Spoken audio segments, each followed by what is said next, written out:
The Well Child Awards were never meant to be a battlefield. It was supposed to be a night of warmth, recognition, and quiet celebration. But when Prince Harry walked into London, unnoticed and alone, the city's heartbeat changed. No red carpets, no press briefings, just a baseball cap pulled low and a message no one expected. Prince hadn't returned for applause or tradition, he was carrying something else entirely, something that would shatter Buckingham's silence and crack the palace walls from within. King Charles sat quietly in Clarence House when the courier arrived. No grand escort, no royal crest on the envelope, just a simple handwritten name: Henry Windsor.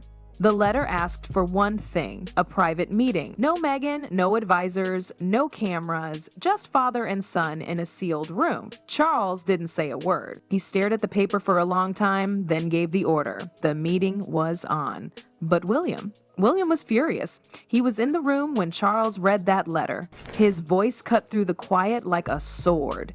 This is the same man who sold our family's grief for headlines. Now he wants to talk after dragging us through memoirs, interviews, documentaries.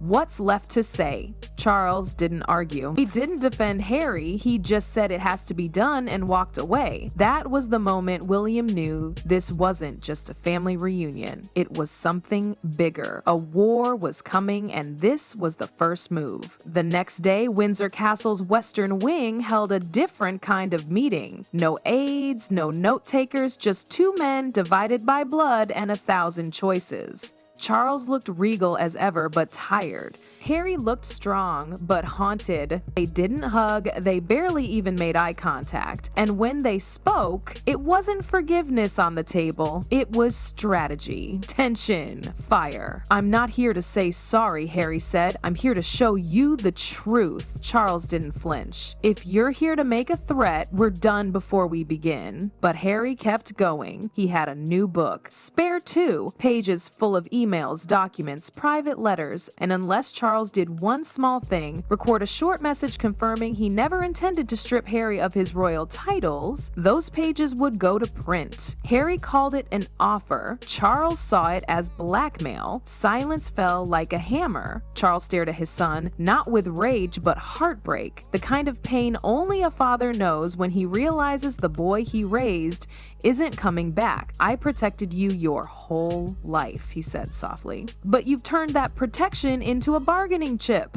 Harry didn't back down. "You chose the crown over your son. Again and again. I'm just giving you one last chance." What started as a meeting ended as an explosion. Words were thrown like daggers, accusations, old wounds, regrets buried under years of protocol.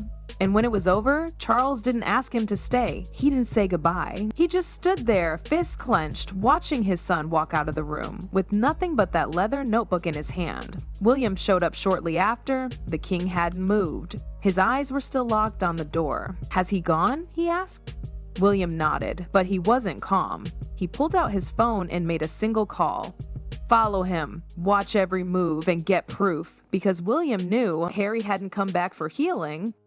He came to detonate the family from the inside, and William wasn't going to let him walk away without a fight. Rain dusted the cracked pavement outside Pickering's Wear and Used Books, an old shop nestled between forgotten buildings in a quieter part of London.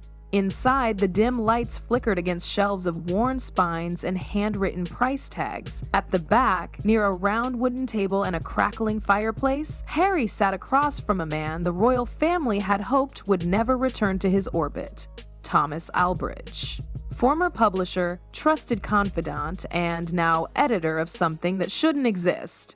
Harry placed the thick, yellow-wrapped manuscript on the table. "Final draft," he said, voice low but certain. "Spare two, last revisions before print." Thomas didn't need explanations. He'd been through this before. He knew the stakes, the tone, the weight behind every sentence. He began flipping through pages while Harry leaned in and pointed. "Keep chapter 7 untouched. That's the apology. He needs to see it. And don't trim the coronation bit. Let them feel the coldness in the room that day."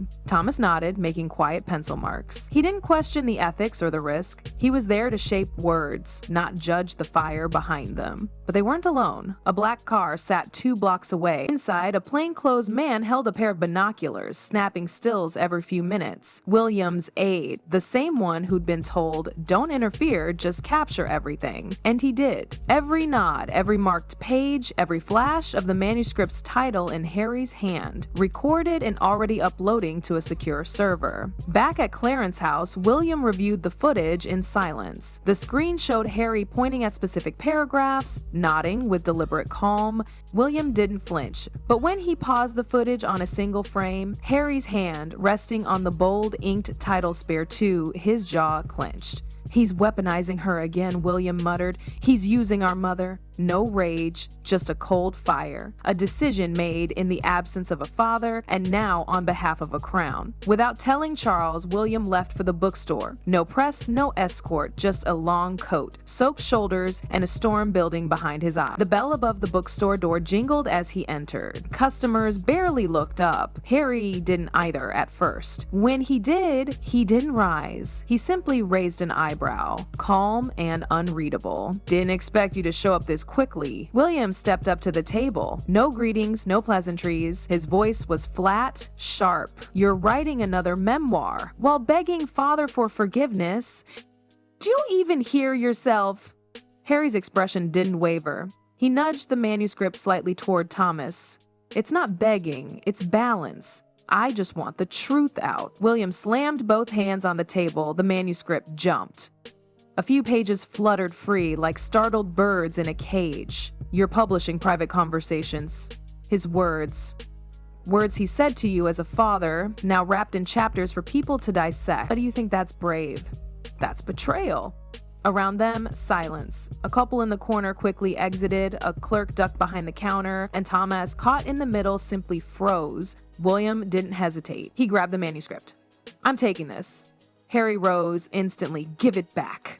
"You don't get to hold the match and call it justice," William hissed. "This is a war you started."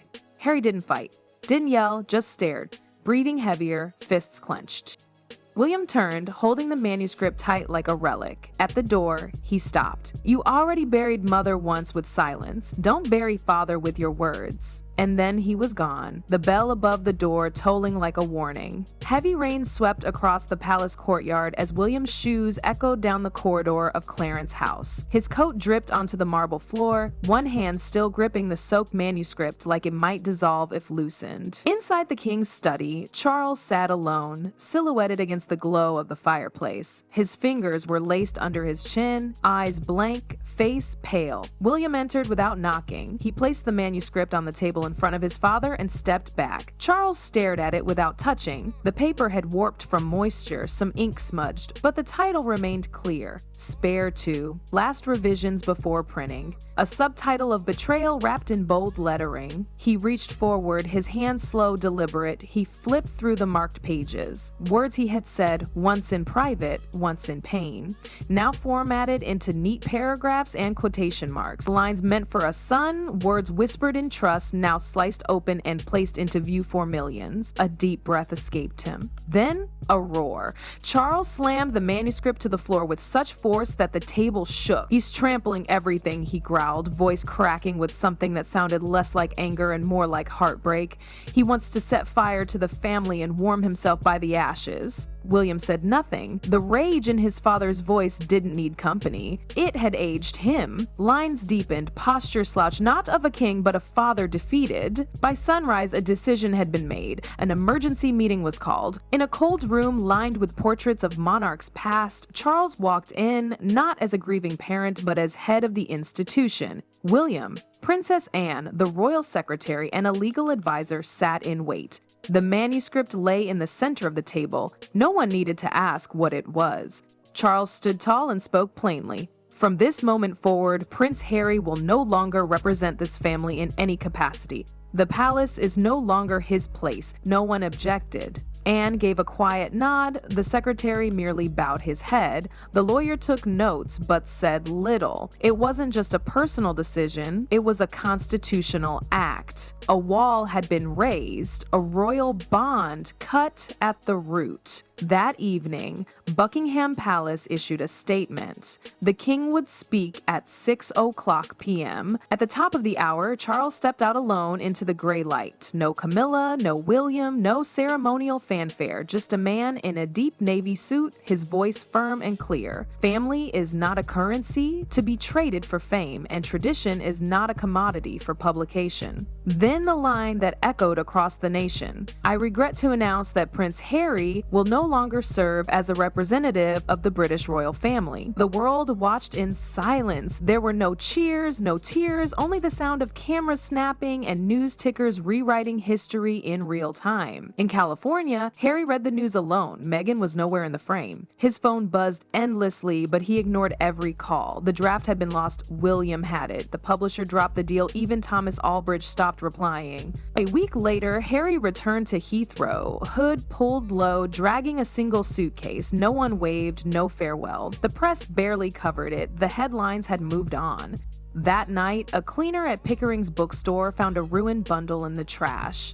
Water-damaged pages, cover half-ripped, ink bleeding across warped lines, the title still visible beneath the smudges. He didn't read it, he just tossed it back in and closed the lid. Rain kept falling, and the dynasty remained wounded, weathered, but intact.